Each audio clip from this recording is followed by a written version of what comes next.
Hello everyone and welcome. Make a cup of your favorite drink and get comfortable because this is a wonderful time for news stories from Yellow Cat. Send your own stories in the comments below and maybe they'll be in our new video. Subscribe to the channel if you're not subscribed yet, and let's get started. The most memorable fire me I frickin' dare you work moment you've ever had, part 6. I worked in a restaurant, and one day when I had a day off, I received a call around 1 in the afternoon from my boss who was furious with me for not giving her enough extra lettuce. I informed her that, as the other cook I was working with could attest, I had left 3 backup copies of everything in the walk-in closet and 2 backup copies in the line fridge. She seemed even more incensed after that, yelling at me that I had left her hanging and that I ought to have also placed the 3rd backups in the line fridge to save her from having to get off the line. While there was still limited space in the line fridge, and I was certain she had noticed it was full when she opened, I told her I was sorry it was busy, but that I had done everything I was supposed to do, and that I couldn't possibly be expected to know that she was going to have an unexpected midweek lunch rush in the middle of the slow season. I also expressed doubt about the efficiency of her yelling at me over the phone as opposed to simply chopping up some more lettuce. I then told her that I'd hang up and enjoy the remainder of my day off if that was the only reason she was calling, and I actually did just that. The following day, I arrived at work anticipating a slightly tense but manageable situation.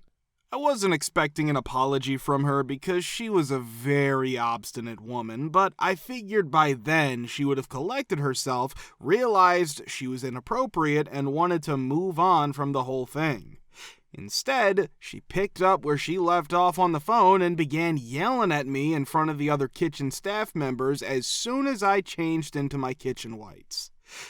Like spit flying and eyes bulging wide, screaming. I simply said, "You don't get to talk to me like that," as I stood there, waited for her to finish, and met her gaze. Not at work, not on my days off, and never again. In response, she asked if I enjoyed working there, to which I replied, "You know what? Not really, not right now," and turned to leave. She called me about 20 minutes later, apologizing profusely and pleading for me to return, promising to give me a raise of $1 per hour. She began telling me some sob tale about how she had had a rough and stressful few days, but she didn't really apologize or promise me that something like that wouldn't happen again. I told her that since that had been the most inappropriate and unprofessional thing I had ever experienced from a boss, I would also need her word that it wouldn't happen again. I simply hung up after telling her that wasn't my problem. 5 minutes later, I received a call from the owner/her boss offering me an additional 50 cents on top of the extra $1 per hour that I'd just been given if I agreed to return. I was still pretty peed off about the whole thing, so I told her that I'd be taking the next few days off to cool down. She acknowledged that was fairly reasonable, and even made the offer to reimburse me for those days off by deducting them from my boss's annual bonus. It was easy for me to accept that. It may sound ridiculous, but I used to work at Jewel Osco in the produce department. We used to pull codes at the end of each day, which involved going through each item and removing anything that had a best buy date for that particular day. Everything would be piled into a shopping cart, which we would then push to the rear baler.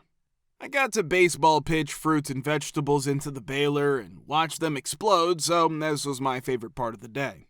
I would also be able to discard whole watermelons, tomatoes, unopened bottles of naked juice, and pomegranate juice. For an anxious teenager like me, it was a very healing experience. One day, as a supervisor was coming in the back, he noticed me smashing fruits and laughing uncontrollably. This was not acceptable. He came up to me and motioned for me to stop. I asked, being the disobedient teen that I was. I told him that I really didn't think it was a big deal, and he gave me some spiel about how disruptive or dangerous it is or something. I neglected to mention that this man oversaw the facers, the young employees in charge of ensuring that, for the purpose of presentation, the products in the store were always at the front of the shelf and facing evenly forward.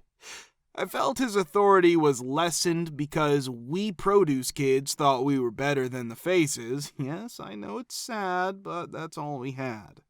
He would not stop telling me that I would be in trouble if I did not stop. I pivoted, met his gaze, and uttered something akin to, "Listen, man, I work 40 hours a week at $1 over minimum wage. I never arrive late. I put in a lot of effort into my work every day, and I smile when I take flack from clients and people like you.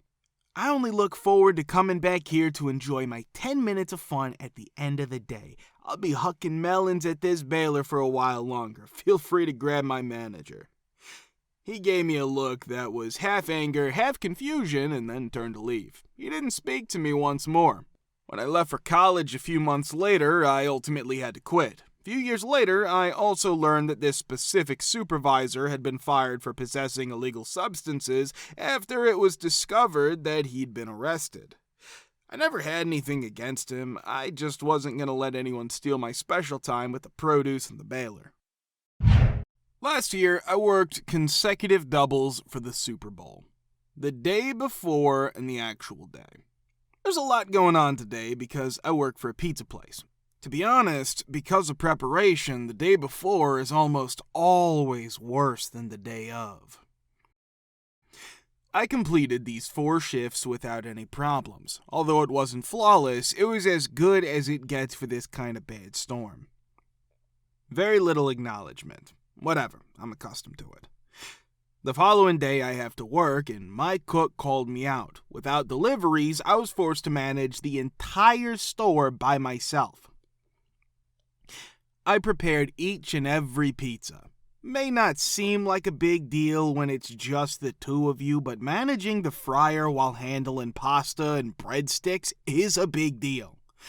Oh, and I served, boxed, and chopped everything I made. Oh, and I answered all but 2 of the phone calls that were placed to the store. I presented a ticket to each customer who entered the store to order carryout. I smiled the entire time as I completed the task. To be honest, it was because I was extremely understaffed. In terms of closing down at the end of the night, I kinda underachieved because I had managerial and cooking duties to fulfill. Additionally, I was doing 75% of my new closing driver's work because he was a worthless 18-year-old.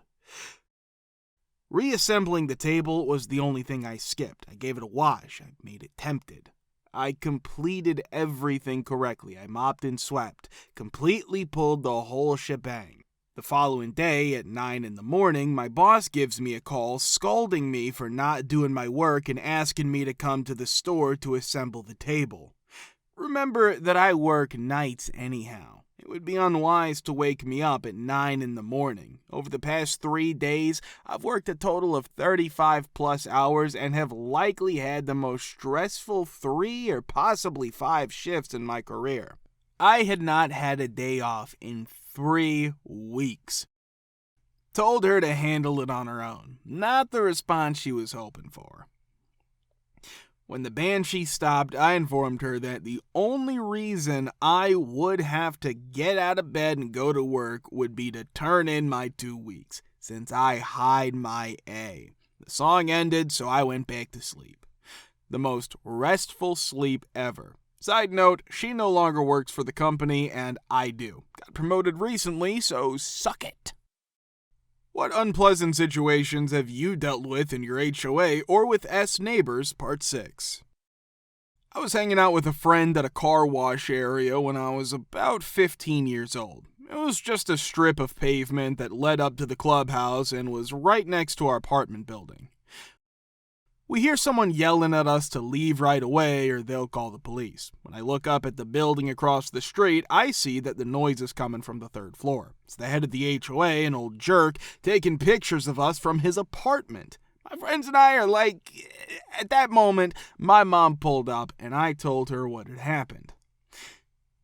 She put her things down and told me to follow her. When we get to the guy's apartment, he says he'll call the police and that my friend and I are rude Latinos. She told him to get a life and he slammed the door in our faces. The HOA at that complex is irritating and a complete jerk. They made rules that limited the times kids could be outside and cut the pool hours every day of the week. A lot of people went to the meetings, but a lot of them agreed with the HOA. These people were old and didn't have any kids, but we didn't live in an actual community for seniors. It was a mess. When I was going through the divorce process a few years ago, my ex-spouse chose to keep the house. Due to the fact that the house was registered in my name, she simply paid me the monthly payment for the mortgage until we closed on the property. I was not present in the place. It appears that my ex-partner believed that I had already paid the HOA dues, and I believed that she was responsible for paying them. Just a little bit of confusion, don't worry about it. With the passage of time, I was able to receive a letter that had been sent to my new address through the mail. It stated that we had missed the deadline, which was the 15th of June. As soon as I received it, which was on the 14th of June, I immediately called the organization that was in charge of the homeowners association payments and made the payment over the phone. The cost was only $100 per year, and it was essentially for the purpose of paying for a retention pond and not much else. After a period of 2 months, I receive a letter from an attorney informing me that I'm responsible for paying $1,800 by way of past due HOA fees, attorney fees, and some other kind of random fee that they tagged on. This marked the beginning of a 6-month process that included threatening lawsuits, filing a complaint with the Better Business Bureau against the HOA management group, and proving that I had made the payment, which they promptly refunded to me, but then reminded me that I was still past due. It was a battle that lasted for 6 months before they were able to resolve an issue that had never occurred. My ex-spouse received a letter from the homeowners association the day after they reached an agreement to end their dispute. The letter informed her that my siding needed to be pressure washed and that the mulch that had been brought in from the house needed to be replaced or else she would be required to pay a fee. To our good fortune, the house was sold during that week and we simply did not fulfill any of their requests prior to the final sale. My 73-year-old mother-in-law lives in a community for people 55 and older. The head of the HOA has always been rude to her. They had to replace some siding on the front a week ago. The dues they pay to the HOA every few years covers this. When my husband's at work, my wife finds her concrete planters in the trash. She gets them out and puts them in the backyard. When they were done, a guy came the next day with a bill for about $500 because they had to buy a $100 piece of cedar. On top of that, we see that 3 of her big rose bushes have been cut down and some of her concrete yard statues are gone. We talked to a few of the neighbors, and it sounds like they've all been getting bills for the siding repairs. Some have paid, some haven't, and one has said they'll sue. Some people out here are scared of the HOA guy, but they've told us that he's been bullying them, sending them fake bills, and even saying they didn't pay their dues, even though some have already paid and others have looked at their bank statements to prove they did. So I've gotten some neighbors together to take action against the HOA. The first thing we did was set up a meeting with the neighbors who were ready to fight the HOA director. As much proof as we could find, such as pictures of the damaged rose bushes, the missing statues, and the strange bills, my wife and I gathered. We also asked the neighbors to bring any proof they had of similar problems, like photos, bills, and especially any messages they sent to the HOA director. It was clear right away at the meeting that this wasn't an isolated incident. The HOA director had been pulling this trick on older residents for years, making them afraid or tired to fight back. But now that we were all standing together, things were different. An older neighbor who used to be a lawyer offered to help us write a formal complaint against the HOA director. He told us that the state's Attorney General's office and the Department of Consumer Affairs would be able to hear our case. He also told us to talk to the local media because stories like this often get picked up and put pressure on groups like the HOA. Over the next few weeks, we got signatures from people who had been affected. We sent copies of the complaint to the HOA board, the state government, and the local news station after we filed it.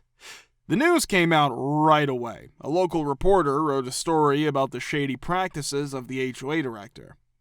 They talked to several residents, including my mother-in-law, who told their stories. As the anger grew, the HOA board soon had to do something. They held an emergency meeting where the director tried to defend himself by saying that everything was okay. But there was a lot of evidence against him.